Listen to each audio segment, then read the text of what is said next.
Greetings, everyone. I'm excited to welcome Max Brentzel, co-founder and CEO at Spoke AI, to the show. Max, welcome. Thanks for having me.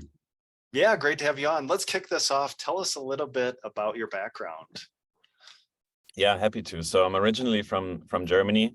I've been living in Berlin since 2016.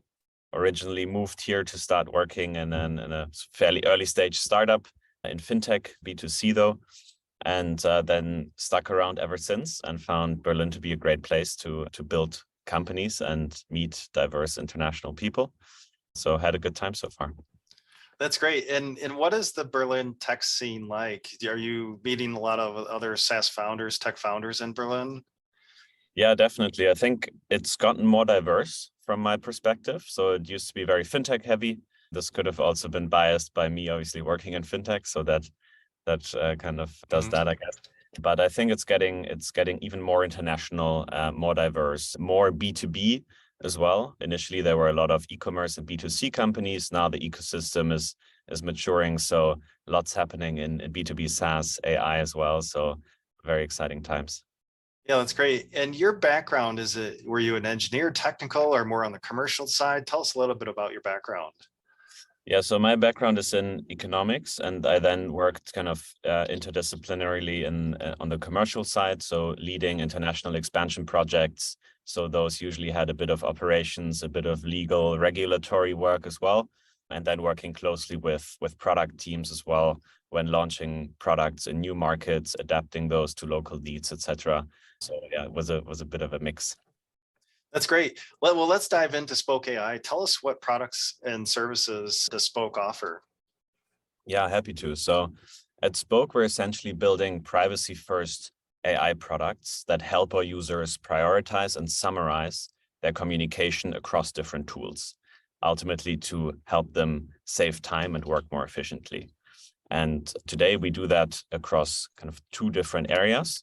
So one is as a standalone app that works within Slack and helps users to summarize busy channels, long discussions in there to quickly get an overview of what's happening, what's relevant.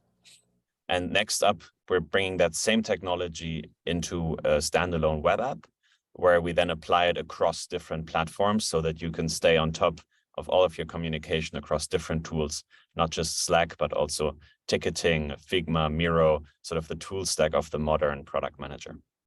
Okay.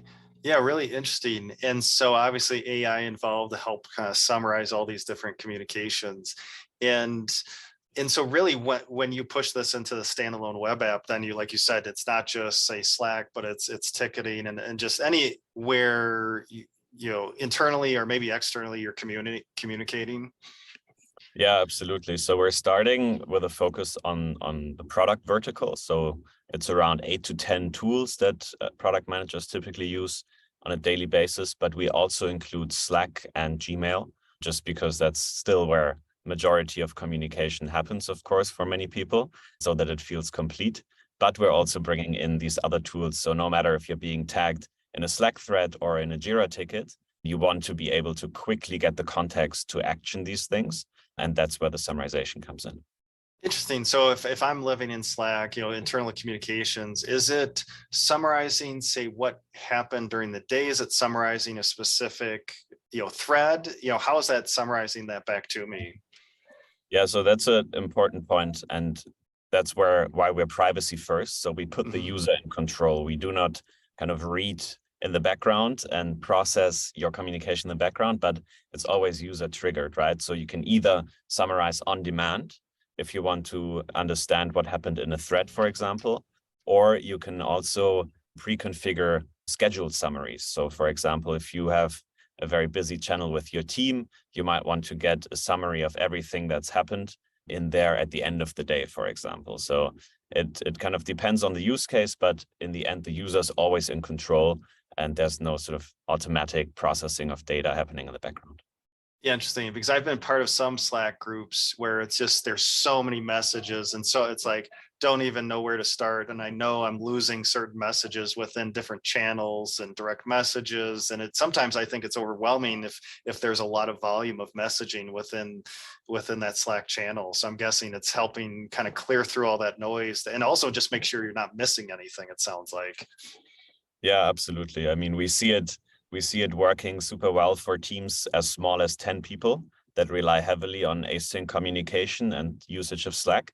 But then obviously, like we also experienced ourselves in our past jobs, communication usually doesn't scale well if you all of a sudden have a big growth in the team, more stakeholders to keep informed, more tools, more specialized tools that you're using. So it doesn't get better with size typically. So it becomes more valuable to have this summarization. Yeah, it makes a lot of sense. And we know tech companies, Slack is very popular, but are you targeting, is it anyone, say in the Slack example, any industry, it could be manufacturing, it could be tech, anyone say who's using Slack that you can help them?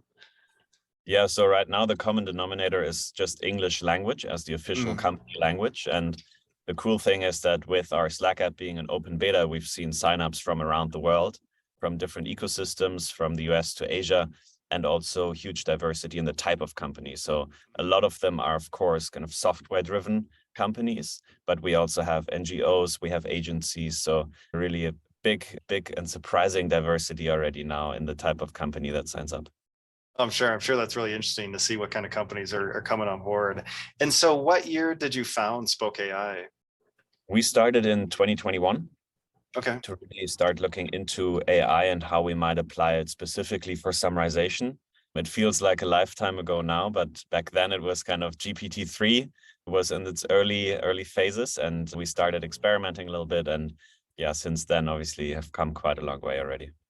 Yeah, definitely. And then where is Spoke located? Are you remote, global? Do you have a headquarters? So we like to call ourselves remote first, which means that we have a small office in Berlin, but half our team is located outside of Berlin, spread across Europe and Africa. I think currently we're in 7 different countries. And then we try to kind of keep it in the same time zone, more or less, and then bring everyone together twice a year.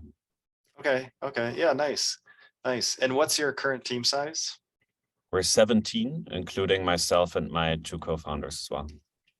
Okay, so you and 2 other co-founders then? Exactly, yeah. Okay, great. And then anything you want to share about your revenue size or AR range? So we're still pre-revenue. We made the decision to launch our first product, the Slack app, for free, with the intention of letting people experience AI summarization. Obviously, this is a new technology, right? So it's important that people can test it out in a very easy, low friction way, and then see the value and understand how it could fit into their workflow. So currently our Slack app is completely free to use. And as we're introducing more and more features in the next couple of weeks, we'll then think about what a kind of premium tier could look like. Yeah, that's interesting. And I saw in one of the press releases, it mentioned something about a wait list of 500 companies. So was that a very deliberate plan to generate maybe some interest, a wait list, and then start onboarding customers or Yeah. even free customers? Yeah, absolutely. So we initially limited the amount of companies that we onboarded because we wanted to really make sure that the summarization works in a very reliable and safe way. So if you do summarization in our kind of area, then you don't want the AI to be particularly creative, for example, right? And make up new colleagues or new facts. So we were running the product in closed beta most of last year, actually, and really learned a lot about how to make the summarization reliable and safe. And during that time, we had the wait list of companies that we now onboarded in the meantime. Okay. So was this also part of your product iteration plan to get some initial customers on, get that feedback, iterate the product, before you start, bringing a ton of customers onto the platform?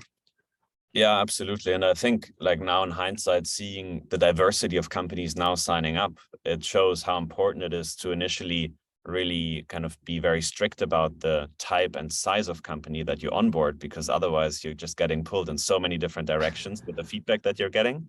So I think it was the right move to initially really like limit the amount of beta testers. Okay. Yeah, no, that's really interesting. And then how much capital have you raised to date? So last year we raised our first institutional round. So we called it our pre-seed round. We raised 2 million euros. And then in summer of last year, we also did a 1 million non-equity raise, which is Hmm. mostly grants. Okay. And then what led you to that $2 million pre-seed raise? Any triggers or milestones, or what did you see that said, hey, we need some capital, or we're ready for some capital right now? Yeah. So I think milestones were definitely that we were able to build a strong core team pretty early on. So we were lucky that at one of our previous companies where I also met one of my co-founders, we also worked on AI-based products like a chatbot, for example. So we already had some colleagues like data scientists that are very experienced with natural language processing, for example, that we were then able to bring on as early team members. So we had this kind of core team with a lot of AI expertise in place. And we had a pretty clear idea about what we want to build, with AI obviously being a very broad field, but we early on specialized in text summarization. And I think the combination of having a clear roadmap and an early strong team were sort of the two key ingredients to raising a pre-seed round. Okay, so that pre-seed let you then hire some of those, your network. You knew some data scientists, for example, that you wanted to bring on board. And so with that funding, you could start building out that core team, you said. Yeah, exactly. So Okay. I think we were 8 around the time of our raise, and then now we scaled the team to 17 people. And I think the reason for raising in general, obviously, was that we're building something with a technology that people don't know yet, right? So we were aware that it would take quite a while for kind of the technology to be adopted and become mainstream. I think in 2021, we didn't foresee the current AI hype and how quickly everything's moving in the market. So that was also one of the considerations. And then with that pre-seed round, what was the timing of events? Did you have an MVP that you could go out to potential investors and show them? Did you just have a concept and idea? Tell us a little bit about the timing of that pre-seed round. Yeah, happy to. So we had an early MVP that was sort of working in a bit of a mechanical Turk way, I guess. Not everything in place, of course, but yeah, we had that early MVP and we had that in closed beta. So we were just starting to onboard first companies to that MVP with the intention of starting to build a real life data set that we could then use to really build the summarization that we wanted to build. And that was sort of around, yeah, that was April of last year. So that pretty much coincided. And then we were able to accelerate, of course, our hiring based on the pre-seed round, and then also in turn the product development and the speed of onboarding companies during the closed beta. Okay, so early MVP at that pre-seed, and then at that point, was it more selling your vision, what you're trying to achieve, to these investors to raise that capital? Yeah, definitely. I think we had to be creative, of course, to envision what could be possible. So there's so many different applications of AI, but even with just AI summarization, there's so many different ways that you could go. And obviously at our stage, this is still something that's evolving every day as we learn and talk to our users. But of course, it was very much kind of forward looking, and we were kind of dreaming about what we could build in 5 years and where this could go. Yeah, that's great. And then currently, where you are right now, what's an important number, or metric that you're really monitoring, or that you use to manage your business? Yeah, so there's two things with the Slack app, or app for Slack that we have live. We look at weekly active users, of course, and how we activate new companies that we onboard and then retain those in the form of weekly active users. And then the other thing that for us is a very important metric is ratings of summaries. So when we serve a summary to our users, they're able to rate and give feedback. And from that, of course, we can learn a lot. And we've had thousands of summaries reviewed by users now. And that for us is a very, very important mechanism. So we pay close attention to that and always try to get as close as possible to 100% positive ratings, which of course is very difficult. Oh yeah, so weekly active users. And then, yeah, that's interesting with the ratings of the summaries. Is that providing a lot of real-time feedback then every day? Do a lot of users, rate those summaries, or do some not rate? Do you get a lot of feedback that way? Yeah, I think people enjoy kind of being part of this kind of building something, right? And even if it's just 1 or 2 clicks, but that's also why we frame the product as currently being an open beta, so that we can really kind of prime people to participate in what we're building here. And then we try to make it on the kind of user interface super easy to give that feedback, of course. So it's really clicking a thumbs up, thumbs down, and then if you want, you can kind of select additional feedback points from kind of pre-configured menu. And that's I think fun for people when they get this feeling of, I'm also improving the product for myself over time. Yeah, no, I like that. Make it easy for them to give that feedback. So really appreciate your time today, Max. So as we wrap up here, what's coming up that's fun and exciting this year for Spoke AI? Yeah, so we're super excited to launch our next product, which is the standalone web app that then applies the summarization across different tools. We're launching that in closed beta at the beginning of May. So we're super excited to start working with some companies there. And this product is built for slightly larger companies. So will be kind of a step change for us in terms of dealing with these kind of larger companies and all the compliance and kind of process that comes with it. And then we're also super excited to keep adding new features to our Slack app, which is sort of our MVP playground, so to say. And we have a very, very big feature coming up there actually in the next weeks. And we'll then also launch the Slack app on Product Hunt. Okay, great. Yeah, so a lot of great stuff coming up for Spoke AI. So really appreciate you sharing your story and your time today, Max. And if listeners would like to learn more about your company, where should we send them online? So generally super happy to connect on LinkedIn. Feel free to shoot me a message there. And otherwise, check out our website, Spoke AI, and you can learn a little bit about the different products that we're building, and you can get in touch there as well. That's great. And is it spoke.ai or spokeai.com? That's spoke.ai. Okay, spoke.ai. All right, if you'd like to learn more about Max and Spoke, check out spoke.ai. So again, Max, really appreciate your time today and sharing your story. Thanks for having me.